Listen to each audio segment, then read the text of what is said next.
Como perder-se? Como perder-se? Esse é o tema da história que lemos aqui em Daniel capítulo 5. Como perder-se? A nossa história tem pelo menos 5 personagens. E esses 5 personagens vão nos mostrar como uma pessoa pode se perder ao longo da sua vida. Nós normalmente imaginamos que alguém vai para o inferno, esse é o pensamento corriqueiro nosso, que alguém vai para o inferno pela quantidade de pecados que comete, ou pela profundidade do pecado, ou grandiosidade do pecado que comete. Mas esse texto vai mostrar para nós que o que leva uma pessoa para o inferno não é a quantidade de pecados que ela comete, nem a grandiosidade ou a tenebrosidade do pecado que ela comete. Mas o que leva uma pessoa para o inferno é a insistência no caminho do erro. E essa pessoa pode ser um grande pecador aos nossos olhos, ou pode ser apenas um pequeno pecador aos nossos olhos. Não importa. O que leva uma pessoa para o inferno, definitivamente, não é a quantidade de pecados que ela comete, mas é quanto tempo ela vai se aventurar na vida de pecados, numa vida distante de Deus, numa vida em oposição àquilo que Deus tem revelado a esta pessoa. E é possível, e é bem provável, que muita gente até conheça e viva perto de Deus ou dos seus feitos, mas ainda assim permaneça andando sobre o terreno insólido e perigoso do pecado. Não apenas como alguém que acidentalmente cai no pecado, mas como alguém que está ainda ligado essencialmente, vitalmente, ligado com as emoções e com o coração a uma vida em oposição a Deus. E isso levará essa pessoa ao inferno, mesmo que essa pessoa seja até uma pessoa religiosa. E a história que nós lemos hoje aqui em Daniel, que nós começamos a ler em Daniel, é exatamente essa história. É a história de um homem chamado Belsazar. Quem era Belsazar? Bom, em primeiro lugar, quando você observar este homem aqui, você vai ver logo de cara que ele é chamado de rei. Mas ele não é o rei da Babilônia. Ele é rei na Babilônia. Como é isso? Bom, Nabucodonosor tem como sucessor direto do seu trono o seu filho mais velho, o seu primeiro filho, chamado Nabonidos. Nabonidos. Este é o rei. Nabonidos provavelmente adotou Belsazar. Nabonidos adotou Belsazar. E Belsazar foi criado na corte de Nabucodonosor, pelo filho de Nabucodonosor, Nabonidos. E Nabonidos, na época em que Nabucodonosor passou o reino para o seu filho, dividiu o governo com o seu filho adotivo, Belsazar. Então no trono da Babilônia existiam 2 reis. O rei, que era o rei primeiro, o rei que dava a palavra final, o rei que decidia todas as coisas, o rei que você vai encontrar em qualquer livro de história que você for consultar sobre os clãs, sobre os impérios deste período do 6º século antes de Cristo. Você vai encontrar como sucessor de Nabucodonosor, Nabonidos. Mas junto com ele reinou Belsazar, seu filho adotivo. E então, para todas as questões do reino, Belsazar poderia livremente tomar decisões, mas a palavra de Belsazar jamais poderia ser superior ou poderia ser final em vista da palavra de Nabonidos. Em qualquer questão, Nabonidos teria o direito à palavra final. Mas ao que os comentaristas e historiadores concordam, este reino era um reino harmônico. Havia a harmonia entre Nabonidos e entre Belsazar. E então Belsazar, ele era o rei presente, ele era o rei da imagem, ele era a figura que aparecia sentado no trono, ele era a figura que transitava para cá e para lá, ele é a figura que guerreava junto com os exércitos, ele era a figura popular do reino, até porque a sua origem transmitia essa ideia de popularidade, um filho adotivo, alguém que entrou por misericórdia na casa do imperador e agora reina junto com o imperador pai Nabonidos em todo o domínio da Babilônia. Alguns dados no texto vão mostrar isso para nós, vão deixar isso evidente. Por exemplo, quando você vai na segunda parte do texto, em que aparece a figura da rainha, diz que a rainha entrou na festa. Bom, se você observar o versículo 1 e 2, diz que Belsazar deu uma festa para 1000 homens com suas esposas e concubinas. Então, a esposa do rei Belsazar já estava lá. Quem era essa outra rainha então? Possivelmente essa rainha só podia ser a esposa de Nabonidos, a mãe adotiva de Belsazar. Mas vamos ao texto. O texto nos ensina como perder-se, através da história de 5 personagens. O primeiro eu já comecei a falar deles, Belsazar. Belsazar significa literalmente este nome, Bel, que era um deus babilônico, proteja o rei. Este foi o nome que Belsazar recebeu na corte babilônica. A existência de alguns documentos, chamados de documentos cuneiformes do Oriente Médio, relatam que de fato existiam estes 2 reis lá na Babilônia nessa época. Nabonidos, filho de Nabucodonosor, e Belsazar, filho adotivo de Nabonidos. Ele era um corregente junto com Nabonidos. Eles dividiam a corte e eles trabalhavam juntos, e isto era feito na mais profunda harmonia. A festa que ele dá é uma festa para 1000 homens importantes, 1000 dignatários, pessoas que recebiam da corte responsabilidades grandes e importantes na Babilônia, e de vez em quando o rei, ele fazia uma festa para estes homens. Estas festas, entretanto, não eram festas nobres, quanto os homens que iam às festas. Os homens eram nobres, mas o que eles faziam nessas festas não tinha nada de nobreza. A festa era exatamente para proporcionar embriaguez. A festa era para isso, era para se embriagarem. A festa era para que eles produzissem atos lascivos, fizessem orgias dentro do palácio. E imaginem vocês uma festa com 1000 pessoas. Quando você vai em uma festa e tem mais de 100 pessoas, você quase que não consegue ter contato durante a festa com todas essas pessoas, porque é muita gente uma festa com 100 pessoas. Agora imagine uma festa com 1000 pessoas, e uma festa com 1000 pessoas em que todos se embriagam, e uma festa com 1000 pessoas em que todos se entregam à lascívia, à imoralidade, se entregam à malícia e praticam orgias. É algo inimaginável. E então nesta festa, Belsazar, já lá pelas tantas, embriagado, tem uma ideia terrível. Qual era a ideia? A ideia era pegar os utensílios que o seu pai, por que pai? Porque Nabucodonosor era chamado por todos na Babilônia de pai.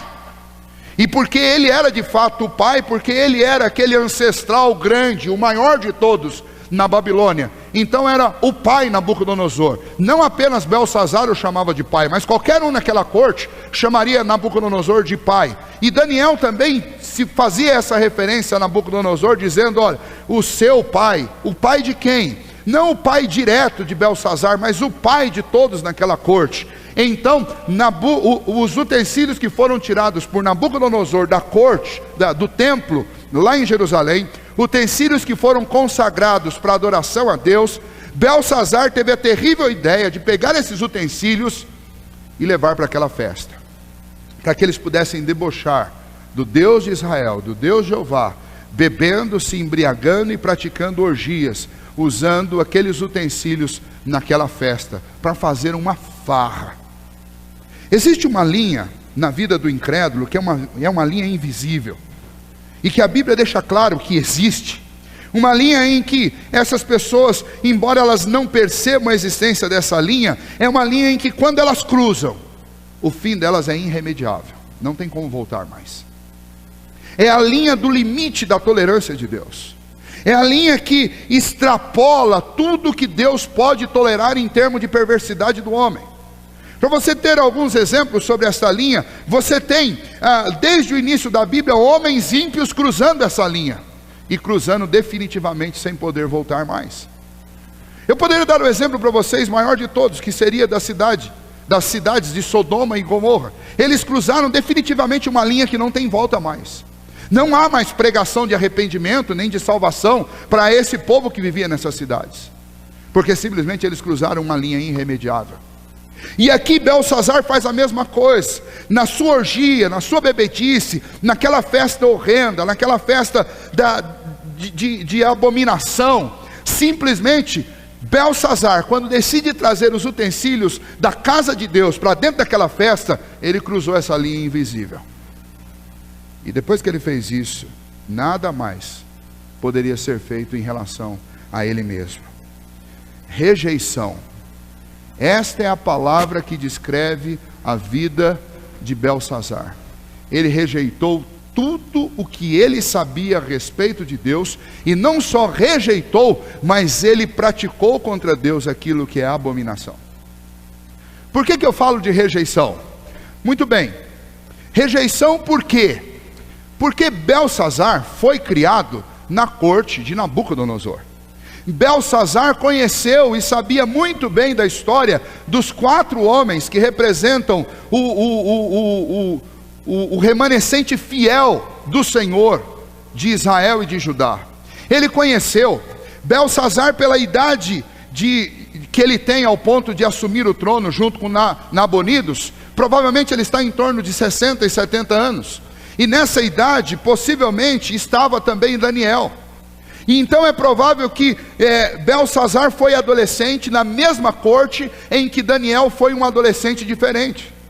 É bem provável que, pela proximidade de Daniel a Nabucodonosor, Belsazar era talvez até amigo de Daniel. Talvez tenham convivido juntos. Talvez eles estavam juntos diante daquela mesa da qual Daniel não quis se contaminar. Talvez eles estivessem juntos naquele dia em que Nabucodonosor acordou com um sonho tenebroso de uma estátua, e ele viu a Daniel e aos seus amigos revelarem o segredo e contarem o mistério para Nabucodonosor. Possivelmente Belsazar presenciou, por ser da família real, o dia em que Sadraque, Mesaque e Abdenego andaram com o Filho de Deus na fornalha, porque simplesmente decidiram permanecer firmes diante de Deus, honrar a Deus e temer mais a Deus do que aos homens, mesmo que os homens fossem os grandes poderosos dos seus dias. Belsazar conviveu com tudo isso. Belsazar deve ter visto o seu avô virar um bicho, humilhado por Deus, para que reconhecesse que há um Deus altíssimo sobre todos, e é Ele que de fato governa a história, a quem todo joelho precisa se dobrar. Belsazar é testemunha de tudo isso.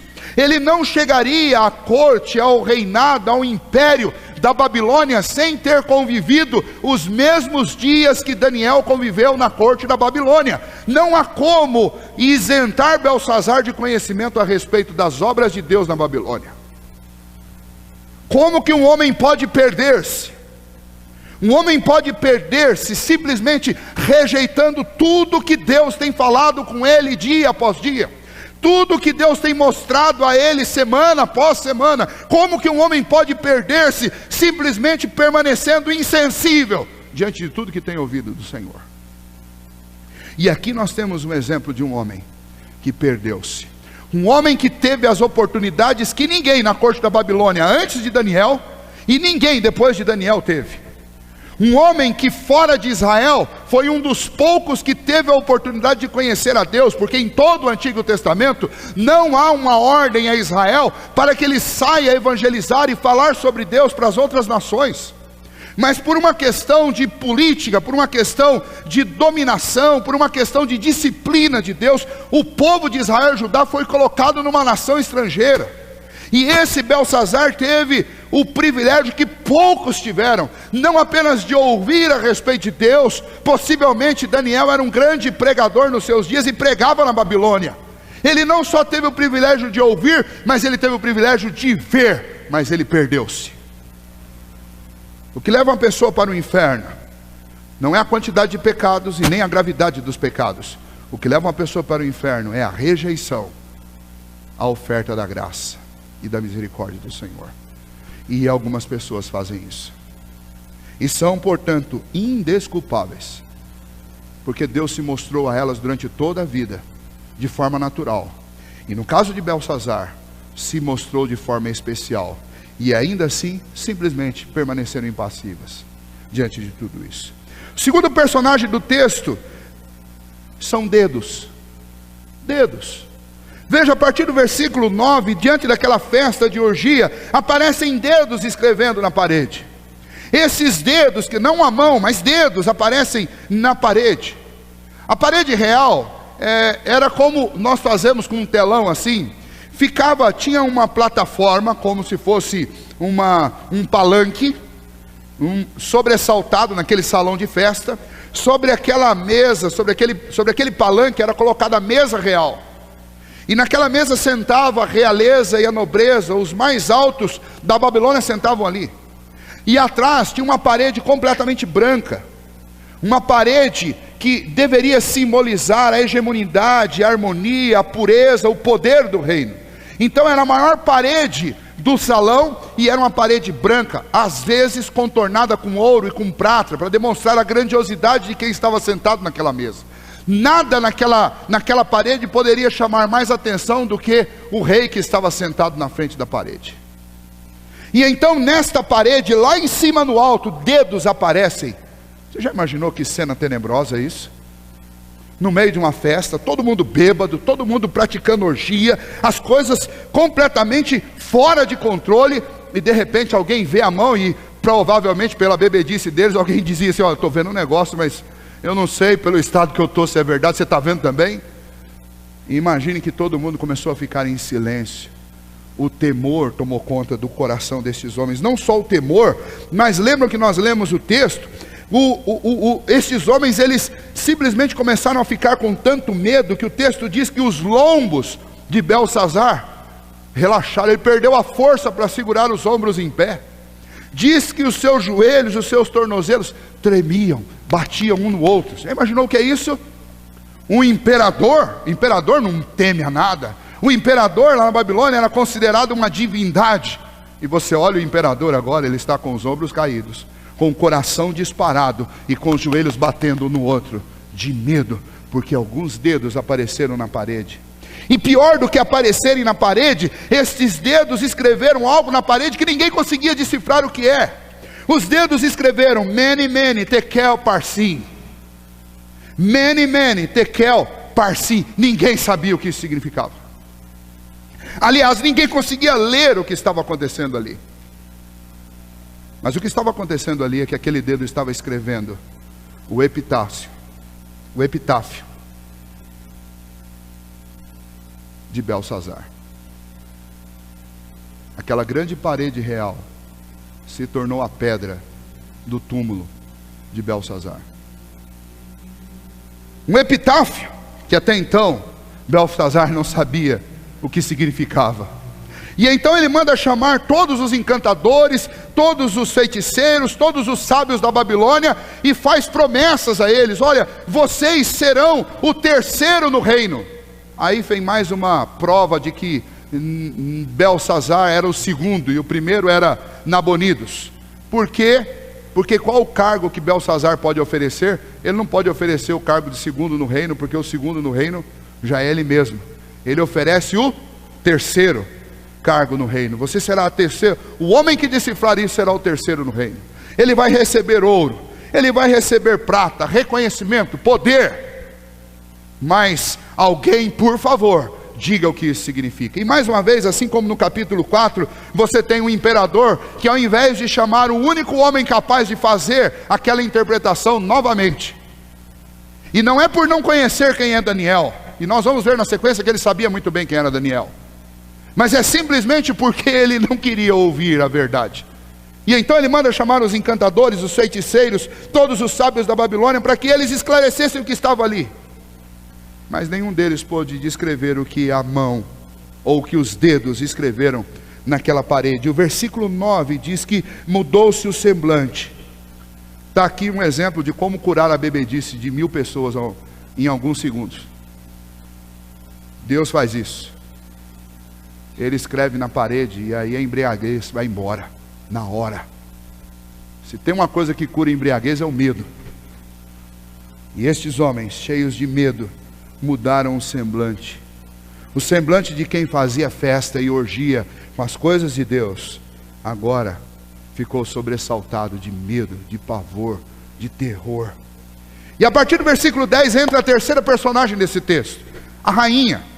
essa rainha mãe de Belsazar, obviamente a esposa de Nabonidos, que é o pai adotivo de Belsazar.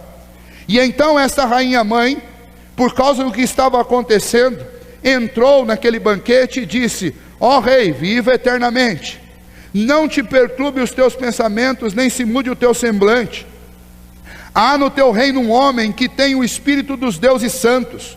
Nos dias de teu pai se achou nele luz e inteligência e sabedoria, como a sabedoria dos deuses. Teu pai, o rei Nabucodonosor, sim, teu pai, ó rei, o constituiu chefe dos magos e dos encantadores, dos caldeus e dos feiticeiros, porquanto o espírito excelente, conhecimento, inteligência, interpretação de sonhos, declaração de enigmas e solução de casos difíceis se acharam neste Daniel, a quem o rei pusera o nome de Beltesazar. Chama-se, pois, a Daniel, e ele dará a interpretação. A rainha não esqueceu do que ela viu. Diferente de Belsazar, que esqueceu tudo o que ele viveu naquela corte, desde a sua adolescência, essa rainha mãe não esqueceu. E ela chega para ele e dá um conselho: se existe um homem que pode decifrar o que está escrito, é aquele em quem habita o espírito dos deuses santos. Ele é o filho, ele é o servo do Deus vivo, é ele que você deve chamar, porque se alguém pode esclarecer o que está acontecendo, este alguém é Daniel. E mais uma vez então este homem recebe uma oportunidade. Mais uma vez alguém vai lá, além de toda a vida com Daniel, alguém chega e diz: existe alguém que pode dar a solução para o seu problema. Não disse, contudo, que havia ainda tempo. Lembra, este homem cruzou uma linha invisível que não pode ser cruzada por ninguém.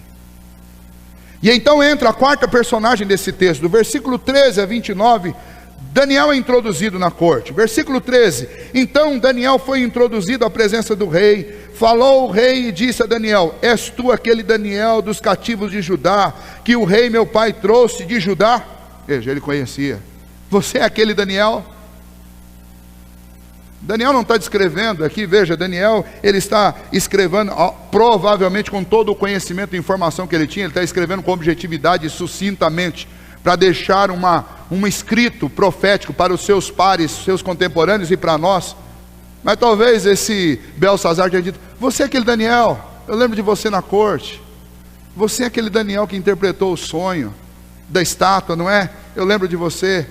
Você é amigo daqueles três. Onde estão os teus amigos mesmo? Aqueles que sobreviveram à fornalha e que andaram com o filho de Deus lá dentro da fornalha. Você é aquele Daniel que deu a triste notícia ao meu pai. Queria ficar como um louco durante tantos anos. Você é aquele Daniel que serviu na corte do rei, na corte do grande Nabucodonosor. É você? É você mesmo? Tenho ouvido dizer a teu respeito que o Espírito dos deuses está em ti, e que em ti se acham luz, inteligência, excelente sabedoria.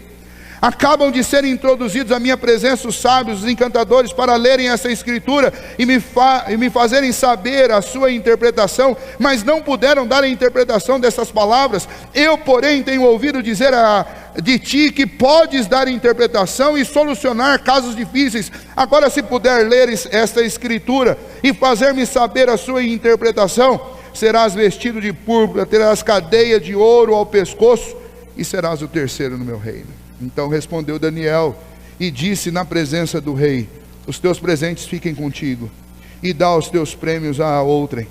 Todavia lerei ao rei a escritura, e lhe farei saber a interpretação.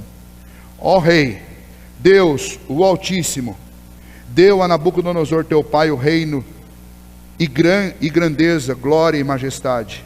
Por causa da grandeza que lhe deu, povos, nações e homens de todas as línguas tremiam e temiam diante dele.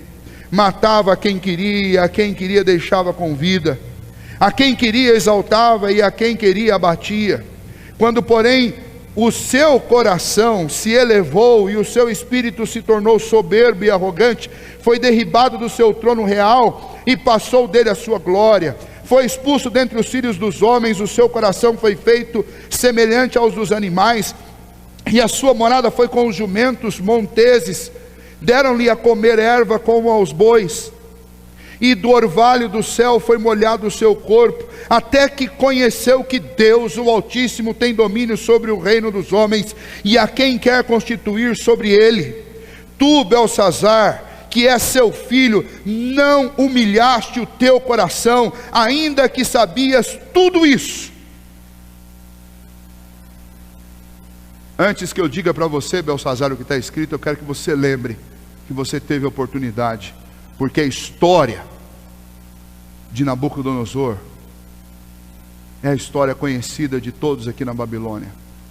E mesmo sabendo que o Deus Altíssimo exalta quem Ele quer e abate quem Ele quer, levanta quem Ele quer e destitui quem Ele quer, você não fez como o teu pai, porque o teu pai, quando deixou que o seu coração se engrandecesse por causa daquilo que Deus tinha dado a ele, Deus o humilhou, para que ele reconhecesse Deus como Deus Altíssimo. Você poderia ter aprendido essa lição, mas você não aprendeu.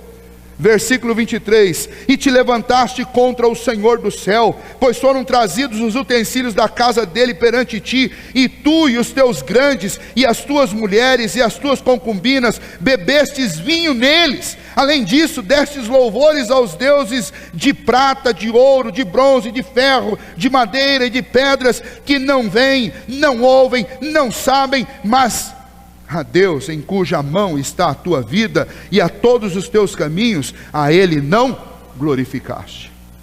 Além de você não se humilhar, você adorou aquilo que não existe. Você adorou deuses feitos de ouro, feitos de prata, feitos de pedra, feitos de madeira, feitos de ferro, mas você não adorou a Deus. Você adorou tudo o que Deus te deu, mas não adorou o Deus que te deu as coisas. Você adorou tudo que Deus te deu, mas não adorou o Deus que te deu tudo. Então, da parte dele foi enviada aquela mão que traçou esta escritura. Esta, pois, é a escritura que se traçou: Mene, Mene, Tekel e Parsim. Esta é a interpretação daquilo. Mene, contou Deus o teu reino e deu cabo dele. Tekel, pesado fostes na balança e achado em falta. Pérez, dividido foi o teu reino e dado aos medos e aos persas.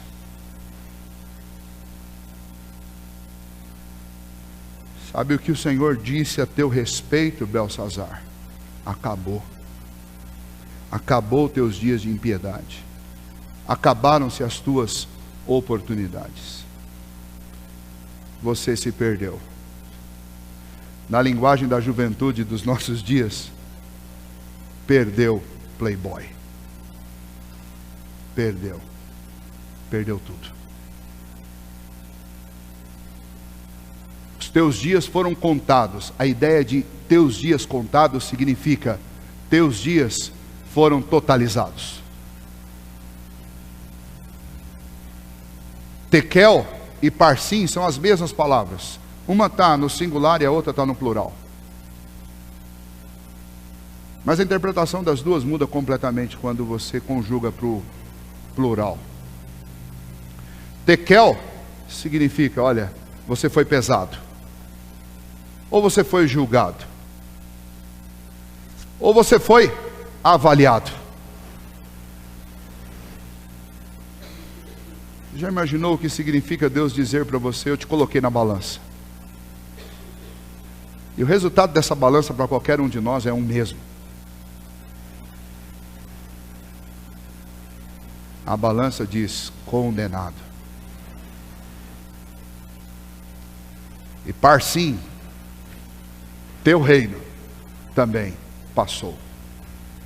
O reino do teu pai Nabucodonosor, a cabeça de ouro, acabou. Agora começará o peito e os braços de prata. O teu reino foi entregue aos medos e aos persas. Mateus 21, de 23 a 43, Jesus diz a mesma coisa para os judeus. Vocês tiveram a oportunidade de ouvir, mas não ouviram. O que era de vocês será para outros. O Evangelho de João que nós lemos no início diz: ele veio para os seus, mas os seus não o receberam. O apóstolo Paulo, lá em Atos capítulo 13, de 44 a 50, diz: vocês, judeus, vocês ouviram, vocês viram, vocês experimentaram, mas vocês não deram valor. E agora eu vou levar esta mensagem aos gentios, porque vocês não aproveitaram. Hebreus capítulo 12, versículo 17, também diz isso. O autor aos Hebreus diz: o tempo de vocês, a oportunidade de vocês cessou. Por causa da obstinação de vocês, esta mensagem será levada a outros que não tiveram os mesmos privilégios que vocês, mas vão ouvir e vão receber a graça que vocês recusaram. Daniel mostra para aquele Belsazar e para nós que Deus está vendo todos os nossos atos. Ele conhece o nosso coração. Você pode enganar as pessoas, você pode enganar a família, você pode enganar uma igreja inteira, mas você não pode enganar a Deus. Deus sabe exatamente quantas oportunidades Ele já te deu, e Ele sabe exatamente quantas você já aproveitou. E a questão para nós, encerrando já, indo para o término dessa mensagem, é uma única pergunta: se Deus tivesse que escrever alguma coisa na parede para que eu visse, o que Ele escreveria? O que Deus escreveria para mim? O que Deus escreveria para você? A quinta personagem desse texto é um outro imperador ou futuro imperador, Dario. Dario era o governante dos medos e dos persas. Eles invadiram naquela mesma noite a Babilônia. Vieram pelo rio Eufrates, a cidade aonde Belsazar estava, a cidade do trono real, onde todo o governo se consolidava, a cidade da beleza, a cidade da grandiosidade, a cidade dos jardins suspensos da Babilônia. Ela era cortada ao meio pelo rio Eufrates. E os medos e os persas entraram pelos dois lados do rio. E eles invadiram a cidade. E eles mataram. Entre tantos, mataram o próprio Belsazar. Talvez Belsazar tenha caído debaixo daquela parede que estava escrito Mene, Mene, Tekel Parsim. Mas ele morreu naquela noite. Deus é o verdadeiro governador da história. O poder não era de Dario. Dario não é o grande responsável pela morte de Belsazar. Dario foi apenas o instrumento que Deus usou para mostrar para Belsazar, para Babilônia e para nós, que é Ele quem levanta quem Ele quer e derruba quem Ele quer. Para mostrar que um homem pode se perder mesmo tendo as melhores e as maiores oportunidades que alguém pode ter na vida. Basta que ele simplesmente permaneça completamente indiferente àquilo que Deus tem falado com ele. Evangelho de Lucas capítulo 12, versículo 20, o Senhor Jesus disse: louco, esta noite te pedirão a tua alma. Você pode estar cercado de riqueza, de fama, de poder, de glória, de tudo, mas se você não estiver o coração confirmado com graça, a palavra do Senhor para você é: louco, esta noite te pedirão a tua alma. Foi isso que Deus fez com Belsazar. Isaías 55, que a gente vai ver um pouquinho daqui a pouco, versículo 6 diz: buscai ao Senhor enquanto se pode achar, invocai-o enquanto Ele está perto.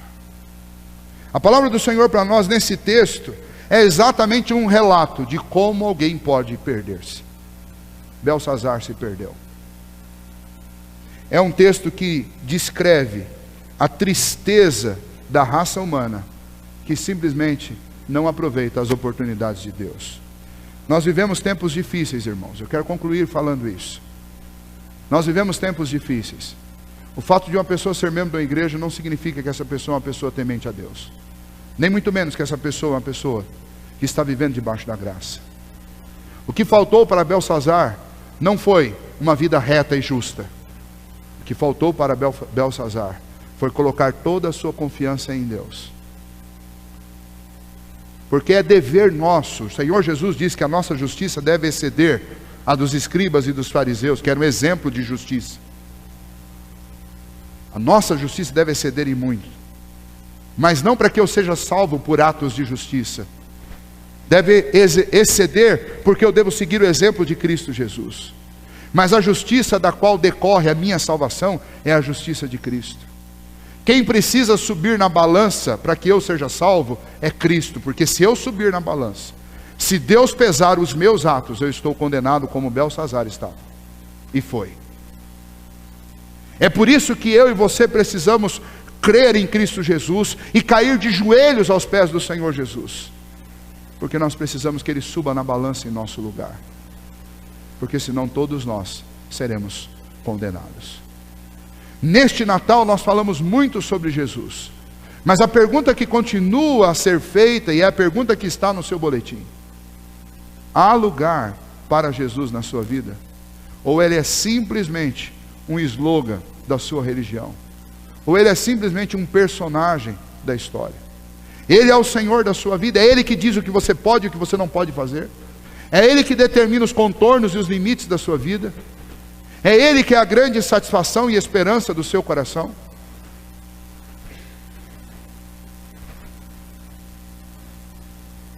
O que Deus tem a dizer para você hoje? O que Deus tem a escrever na minha parede hoje? Depende do que Cristo é para mim. Nós lemos João 1 na abertura do culto.